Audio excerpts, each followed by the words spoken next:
Does believing in God put you at a disadvantage? This is a question many people ask themselves in the workplace, at school, interacting with people outside. Does believing in God make me awkward? Does it make people look at me differently? Does it make people think that I'm weak? In the last video, I spoke about a number of challenges that I've had in my life, but one of the things that I didn't speak about was how I overcame those challenges. And the ultimate transformation that I went through was starting to actually believe that my belief in God is something that is transformative.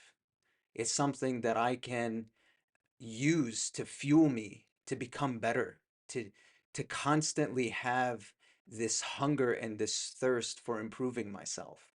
Because excellence is an expectation that I believe as a Muslim God has for us. And so I wear that on my sleeve. Anyone who's ever worked with me, anyone who's ever gone to school with me, anyone who's ever played sports with me, anyone who's ever just had a conversation with me on the street, I'm very unapologetically Muslim. I don't hide it. And I don't believe it's something that's awkward. I actually think it's something that made me who I am. It made me better. I was an underachiever. I didn't have this belief and this confidence that I should be excellent. So I did things halfway. I used defense mechanisms to, make me feel better about myself where I chose to not get good grades.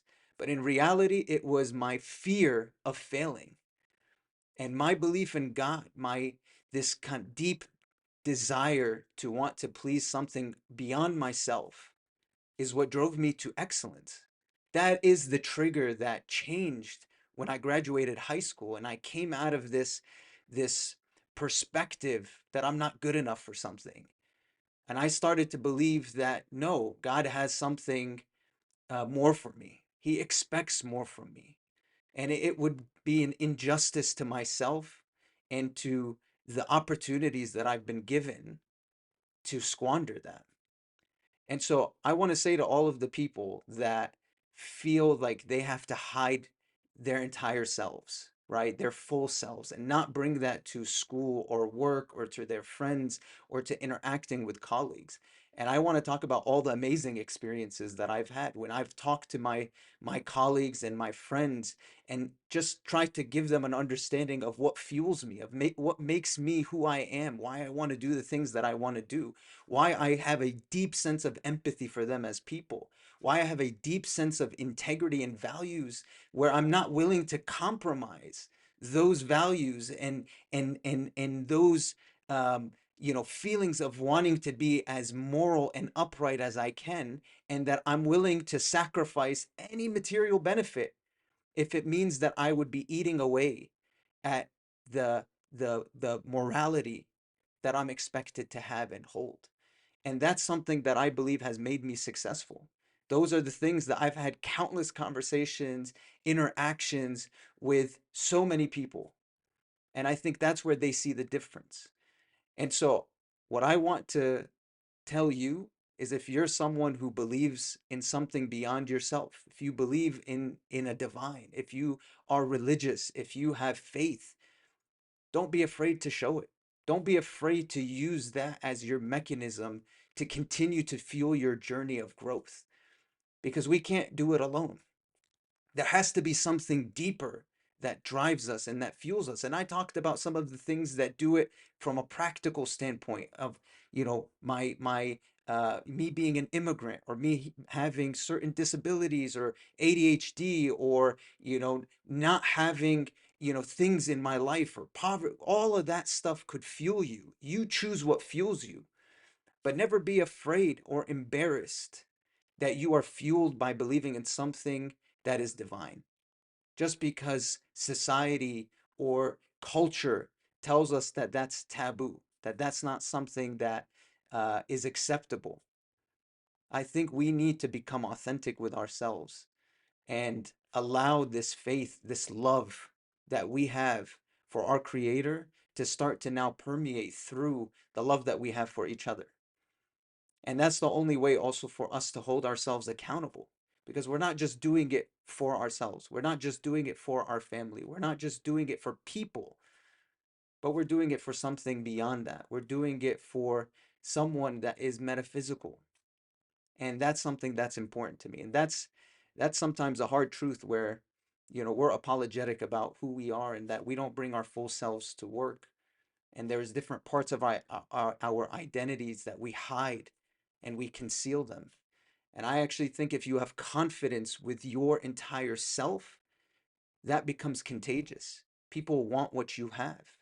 People want to feel that sense of confidence that you have in yourself. And that's why many times I could think of a lot of friends in high school that would be the ones encouraging me to pray, encouraging me and protecting me so that I can go pray in public places, because I was raised in a time when it was after 9/11, which many people maybe watching this video don't even remember. But I had white American friends that would stand guard and protect me so that I can pray.